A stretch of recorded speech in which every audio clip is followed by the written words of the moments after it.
Welcome back to my channel. You already know it's your boyhood digital, the rock reactor, back with another video. Yes, sir.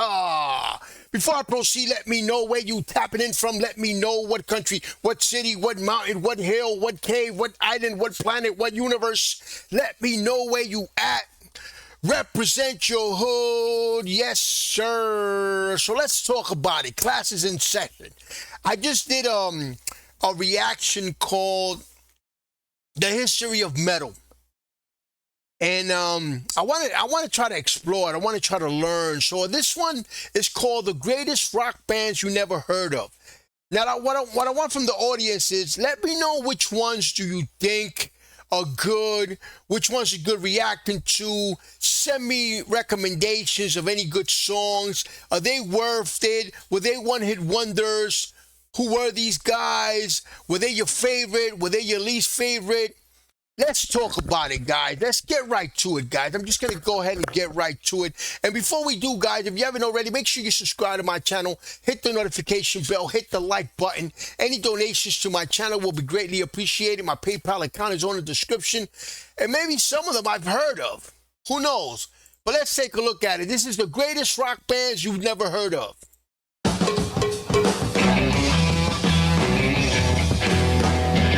All right, guys, settle in. We all know the legends, Zeppelin, Sabbath, the Stones. They are literally rock gods, immortalized in stone, and they probably sell more t-shirts than half the bands on the planet. Pleased to meet you. Hope you guess my name. Well, today we're here to talk about those forgotten legends, the underdogs, the nearly famous, the how have I never heard this kind of bands. These are the greatest rock bands you've never heard of. Or maybe you have, but only because your mate Dave wouldn't shut up about them in '78. So grab a pint, adjust your hearing aids, if you're wearing them. But hey, no shame, we earned them at those Motorhead gigs. And let's take a walk down the lane of underrated rock history. Number 10, Dust.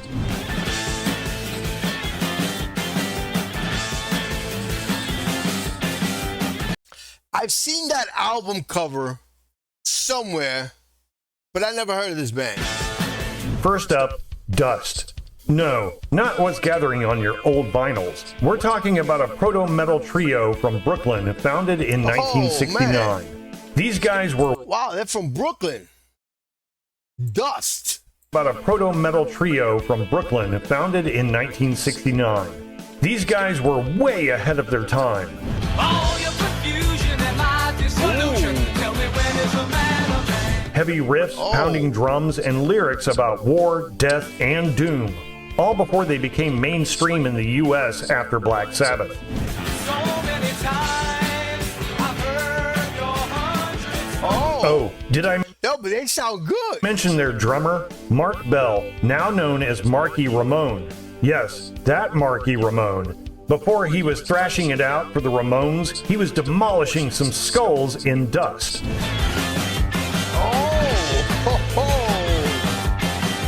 Their 1971 debut and follow-up Heart Attack in 1972 are absolute buried treasure. Picture Black Sabbath meeting Blue Cheer. Raw, loud, and sorely underrated. Damn. Ooh, I'd like to try. I definitely got to check them out. Number 9, Budgie. Budge.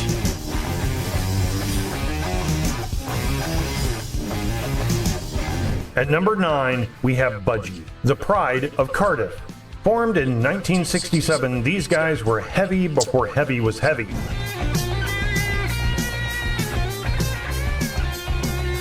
Their sound combined elements of Zeppelin-style riffage with a little prog mat. I was just about to say they sound a little bit. They sound like a mixture between Led Zeppelin and the Blackhearts from Joan Jett and the Blackhearts.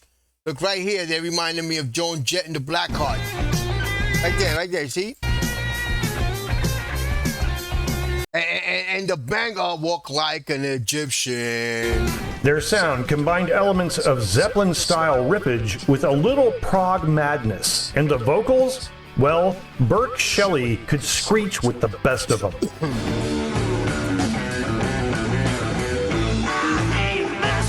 Metallica even covered Bread Fan. And let's be honest, if Metallica is rating your back catalog, you probably did something right.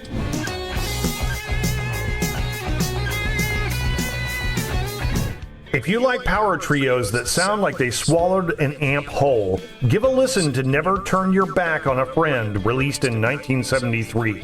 You won't regret it.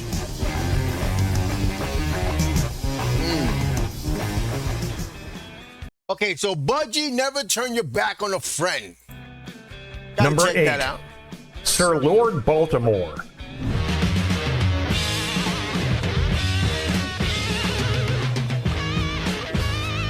Now here is a name that sounds more like a guy your nan played bridge with.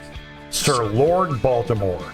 But trust me, these guys were loud, fast, and completely feral. Turn wheel of fortune still.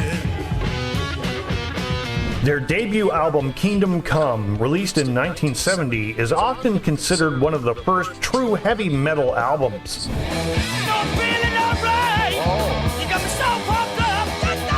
And yes, the term heavy metal was actually used to describe them in a Cream magazine review published in 1971.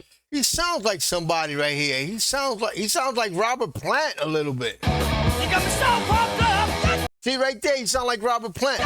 And yes, the term heavy metal was actually used to describe them in a Cream magazine review published in 1971. That's how early they were to the party. Tired voyage on the brink. Wow. Fast drums, wild guitar playing, and vocals that sounded like the singer was trying to get out of a burning building. Pure energy. Oh, shit. Sadly, they never took off, maybe because listeners were not ready for that kind of racket in 1970. But we are now. Lightning wizards bring the rain. Number 7, Leaf Hound.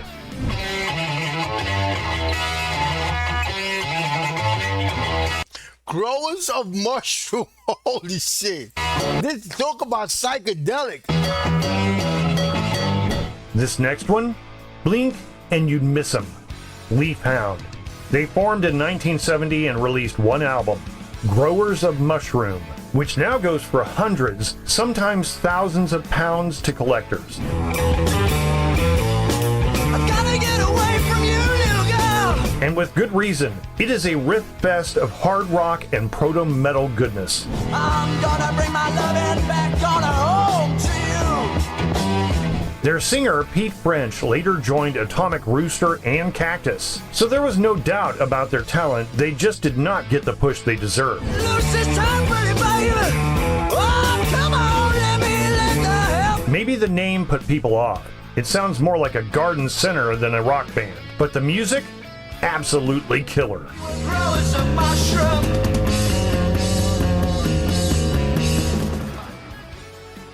Number 6, Captain Beyond. Jump on a moonbeam and ride.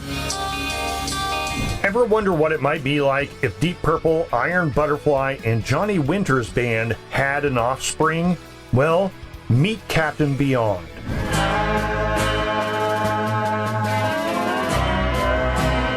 Formed in 1971, this psychedelic hard rock prog hybrid featured Rod Evans, the first Deep Purple singer, Larry Reinhardt, and Lee Dorman from Iron Butterfly, and drummer Bobby Caldwell, who later played with Johnny Winter in his band. An open ocean relic of the times that used to be. They do have a similarity to Deep Purple. Their self-titled debut album, released in 1972, is a thing of beauty. It flows like a concept album filled with spacey transitions, complex time changes, and glorious guitar licks.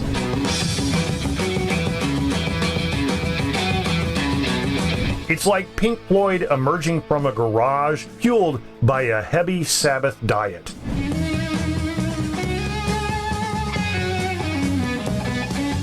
Despite releasing 3 albums in total, the last one in 1977, Captain Beyond never got the promotion or radio hits they needed to stay afloat.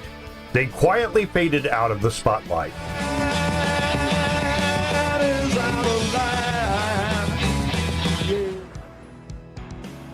Number 5. Trapeze.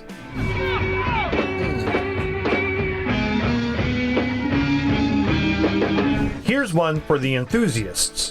Trapeze. Before Glenn Hughes joined Deep Purple in 1973, Guys, so far I have not heard of any of these people. Please let me know which one is worth taking a look at, which one is worth listening to. Based on the narrator, they're all worth listening to. he was the frontman for this soulful hard rock trio from the West Midlands.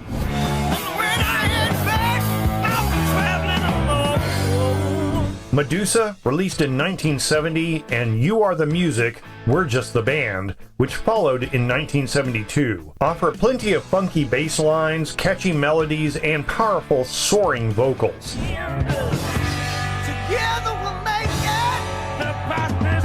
You can already hear Hughes developing that powerhouse voice that would fill and shake stadiums later.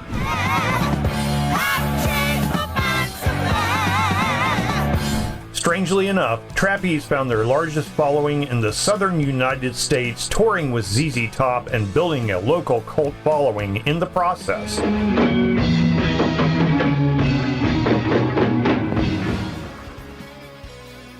Number 4, Lucifer's Friend. Oh my God. And they're like a club type. Lucifer's Friend. Wow.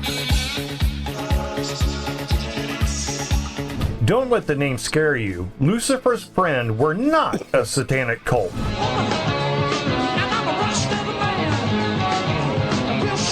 They were a German hard rock prog band with John Lawton, a British singer who'd later join Uriah Heep. It sounds good though. Their 1970 self-titled debut is insanely heavy for the time. Imagine Sabbath, but instead of classic quartet instrumentation, there's horns, keyboards, a little more wine and cheese sophistication, but objectively heavier music.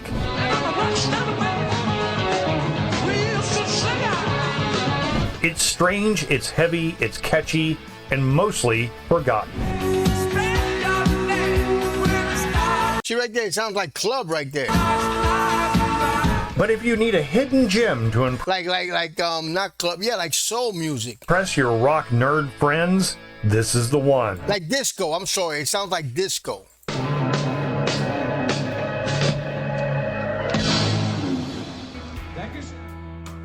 Number 3, Bang.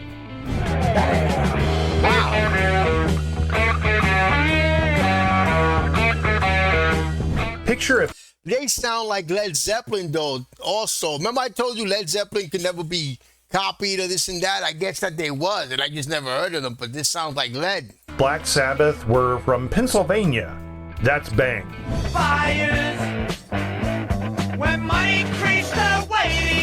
They were active briefly in the 1970s. The production is raw, the vocals are ghostly.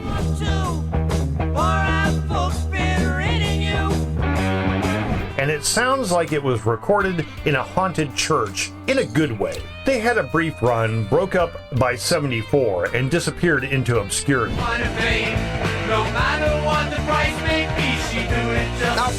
But their impact on doom metal and stoner rock is undeniable.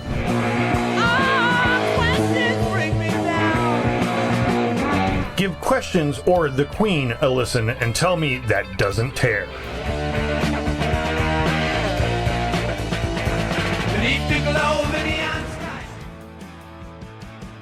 Number 2, Granicus.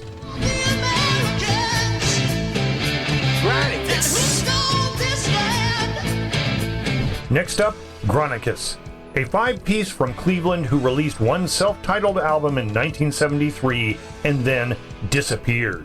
But what an album it was.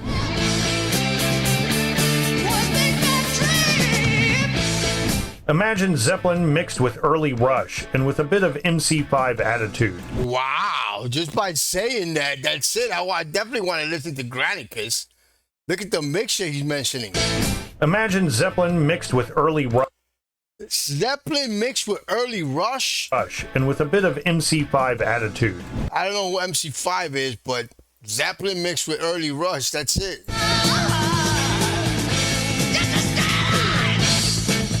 The vocals are sky high, the guitars are face melting, and the band showed so much potential.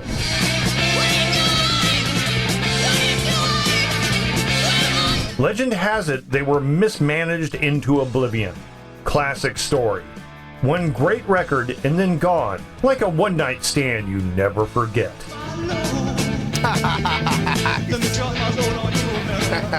He said like a one-night stand you never forget. Number 1. Highway Robbery.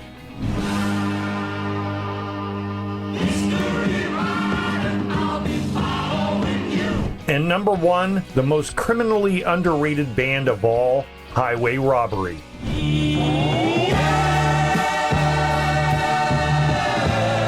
They released one album in 1972, For Love or Money, and good God, it is a beast. It's like Grand Funk meets Cream meets a bar fight.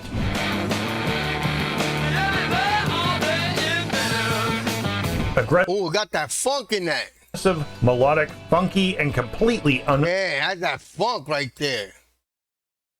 I like that. Meets Cream meets a bar fight.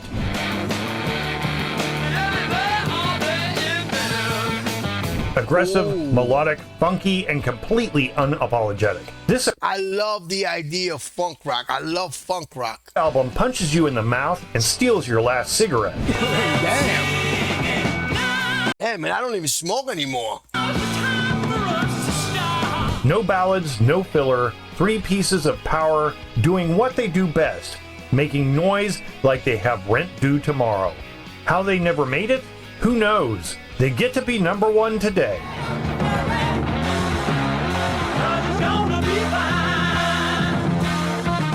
So there you have it, 10 rock bands that deserved to be massive, but got lost in the smoke, noise, and poor record deals of the 70s. Maybe it was timing, maybe it was bad management, maybe they were just too loud for the neighbors. But the music? It's timeless.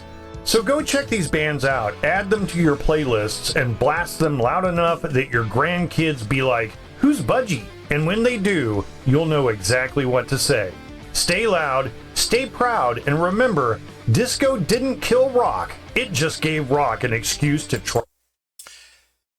Shout out to the person that made this video, man. To me, this video is very important because it gets me to see the underground and discover new horizons. Now, guys, and then as I was listening to this also, I was thinking, if there is a video somewhere, the greatest rappers or the greatest rap group you've never heard of, I would probably have heard of about at least 80%. At least. I'm not going to say 100%. It could be 100% because I have good knowledge of hip-hop history, but I don't really know all of them. But anyway, if you talk about the 80s, late 80s and 90s hip-hop, I would have heard. But anyway, guys, I've never heard of any of these guys, but I like how the narrator presented them.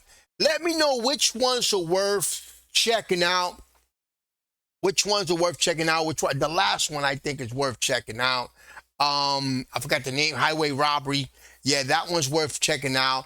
And then the one that they said it was a mixture of Led Zeppelin and early Rush, man. I have to check that out. I'm gonna check out the name. The name just passed me by, but I'm gonna check it out. Guys, any other ones that you know that are not here that you think are worth checking out, please send it in the comments. Send me the link if you can, or send me the title, or send me the actual artist. Guys, you guys already know, man. Subscribe to my channel, hit the notification bell, hit the like button. Any donations to my channel will be greatly appreciated. My PayPal account is on the description. Peace, love, and bell bottoms.